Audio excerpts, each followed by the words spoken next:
Just 26 years marriage అయ్యి only 1 month కూడా కాలేదు. అతని ప్రాబ్లం వచ్చేసి ప్రీమెచ్యూర్ ఎజాకులేషన్స్.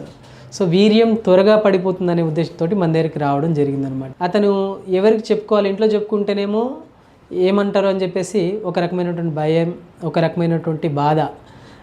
వైఫ్ దగ్గరికి వెళ్ళాలంటే నేను ఇప్పుడు సెక్స్లో చేయలేను, తను ఏమనుకుంటుందని ఒక బాధ. వైఫ్ని కన్విన్స్ చేసుకొని లేదు నేను ట్రీట్మెంట్ తీసుకుంటానని చెప్పేసి మన దగ్గరికి రావడం జరిగింది. సో ఇలా మీకు కూడా ఉంటేను నిర్మోహమాటంగా మీ దగ్గర ఉన్న డాక్టర్ కేర్ని అప్రోచ్ అవ్వచ్చు.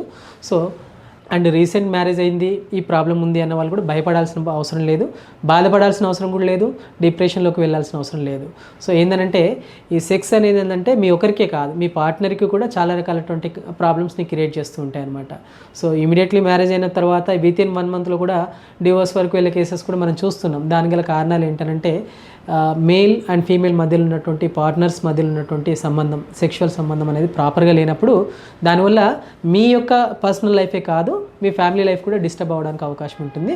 సో ఇలాంటి సమస్యతో బాధపడుతున్నట్లయితే మీ దగ్గర ఉన్నటువంటి డాక్టర్ కేర్ హోమియోపతిని సంప్రదించండి. స్క్రీన్ మీద స్క్రోల్ అవుతున్న నెంబర్కి కాల్ చేయండి.